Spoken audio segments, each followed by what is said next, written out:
Imagine yourself in 5 to 10 years. Pick a year that you would like to look at. What is your future self like? What is he or she doing? How are they showing up? How much money are you making in the future? Is it millions of dollars? Is it what you're making now? Is he or she traveling the world? Is he or she building an empire? Yeah, are they spending time with their family? Are they showing up with unconditional love? Take some time to answer the first three questions. What is your future self like? What is your future self doing? And how are they showing up? Take some time to answer those three this week. Or at least I invite you to. You don't have to, but I invite you to.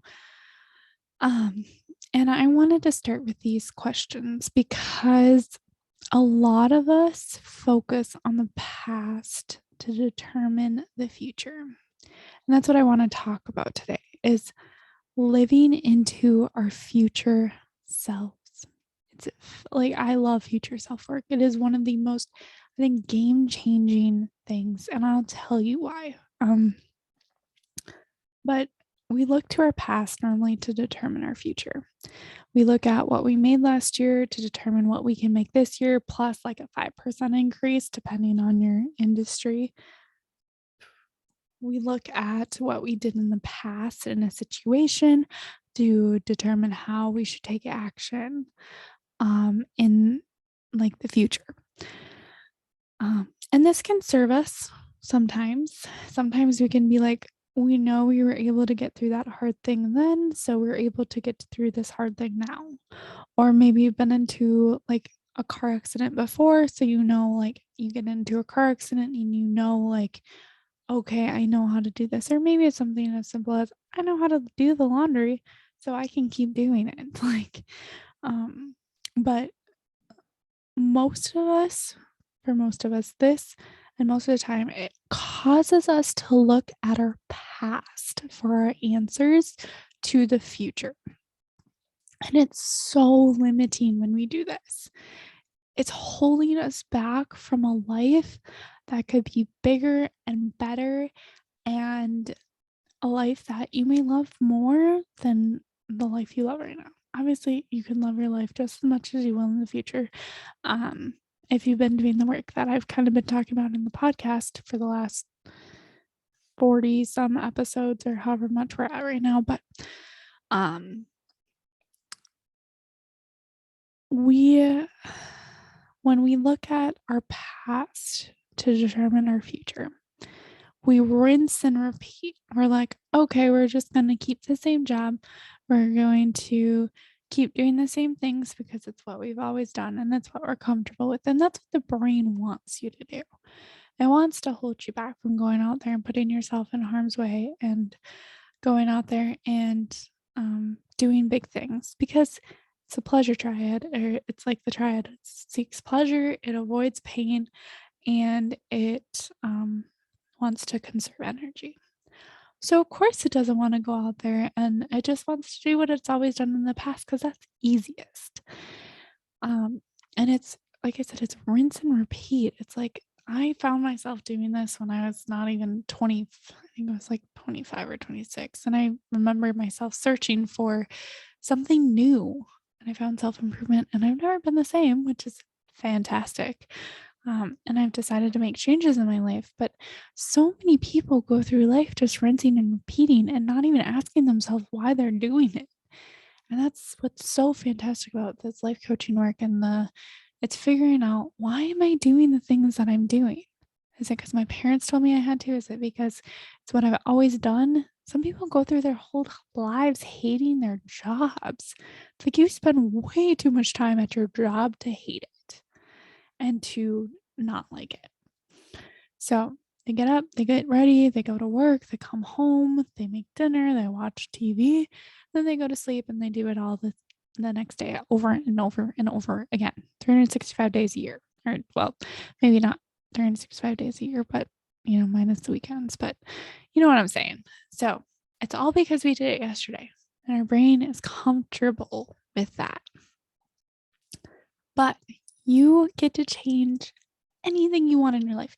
You can make your life any way that you want it. And I think that is so fantastic. You can choose the life you want to live. And that's kind of where future work comes in.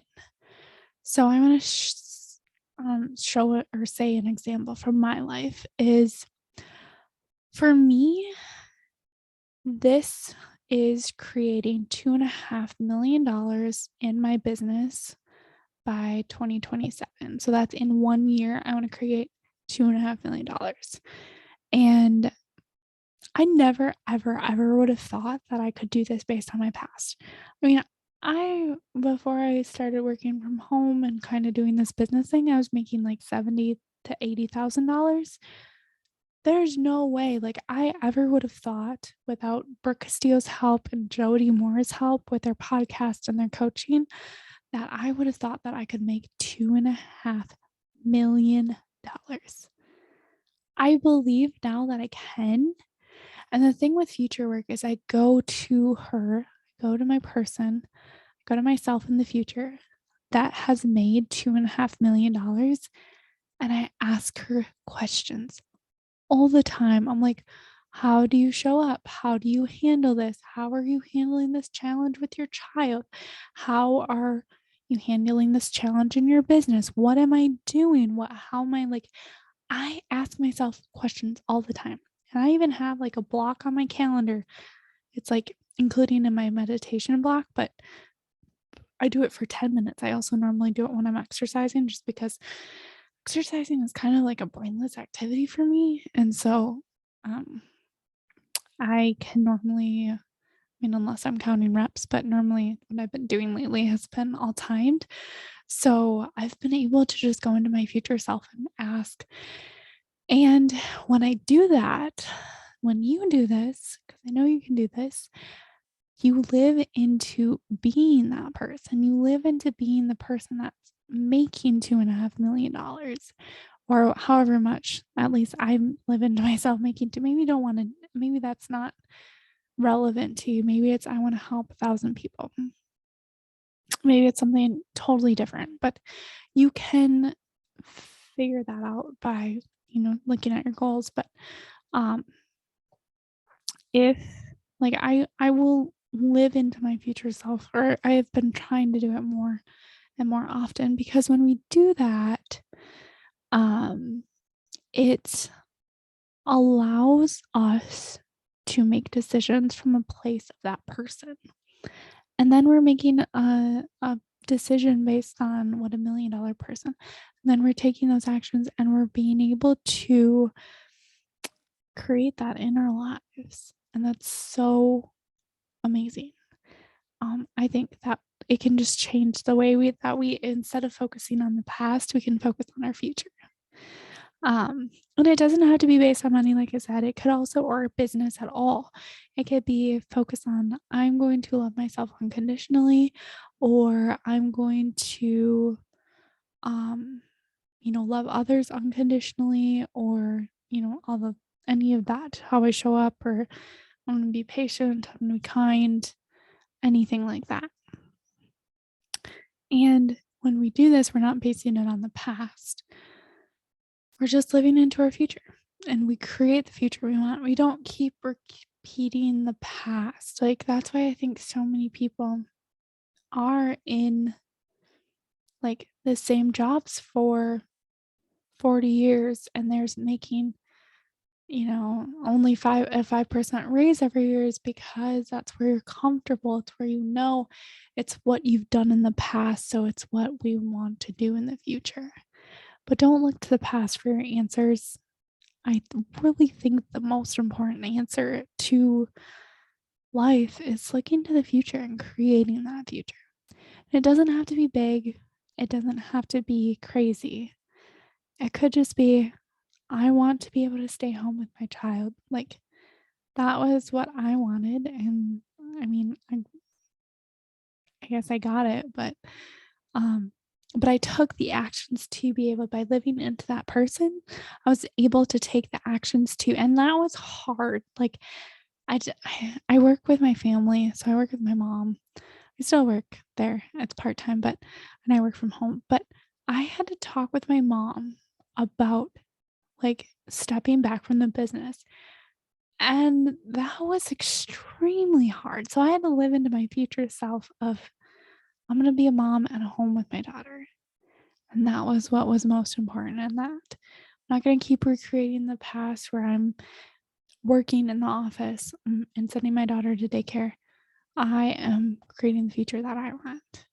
And that was scary. Like, it was like, seriously, like, I had to go through my head a few times, kind of the conversation. And like, I'm pretty sure I was sweating and like, I was going to do it one day and then I didn't. It's like giving a speech in like a class, a public speaking class or an English class back in like high school or college. And it's like, okay, I'm going to do this today, or I'm going to be the first person today to go. And then that time goes by and you can't force yourself to raise your hand. And it's like, okay, I'll just do this tomorrow. And like I had to do that a few times, but I had to live into my future self and I actually talked to her about that. And it was not easy. Um, but I think if we have dreams and goals, and that this concept can be so incredibly important.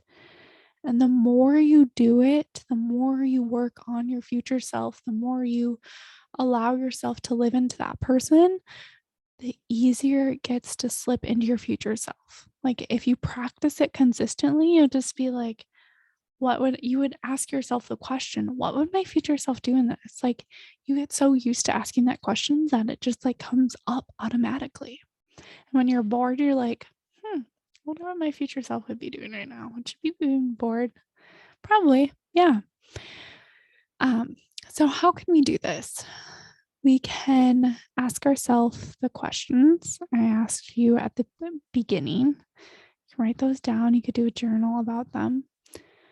You can like literally just maybe like close your eyes and take some time to envision yourself in your brain as your future self. Like, how are they dressing? How are they showing up to work? Like, this is a big one for me. I think as like look to my future self to figure out what I wear. Even though I'm at home, I dress up every day. I do my makeup every day.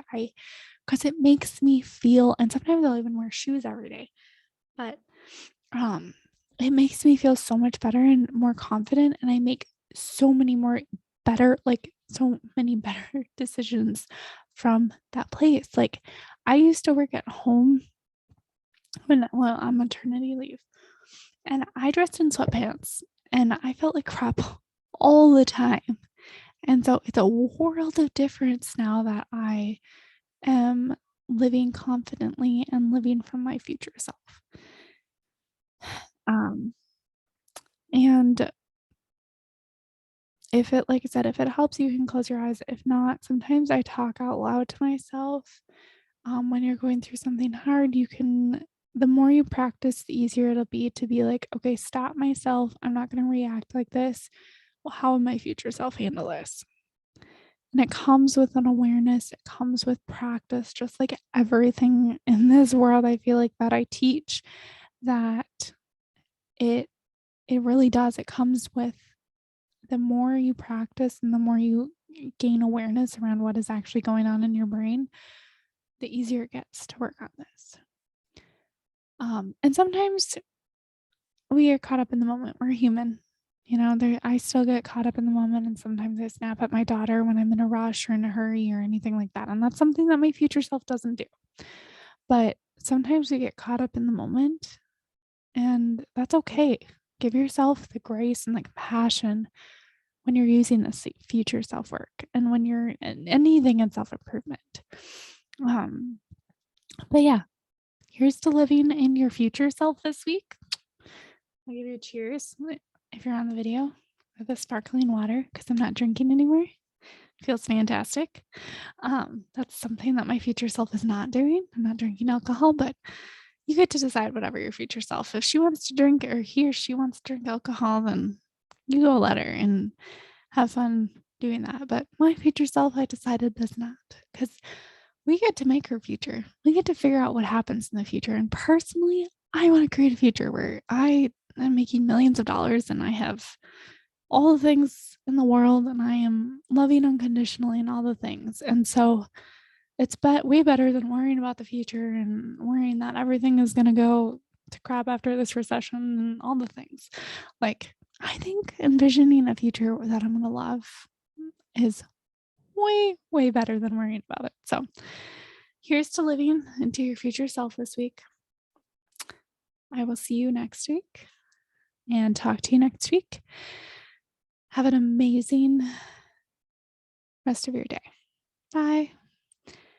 If you have any questions, feel free to email me at midwestmamaof1, that's the number 1, at gmail.com. Also, I invite you to a Mothering Yourself call where you get to take care of yourself if you're a mom of 1 or if you're just a mom in general, but you get to take care of yourself. You get to fill your own cup so that way you can take care of the others in your life.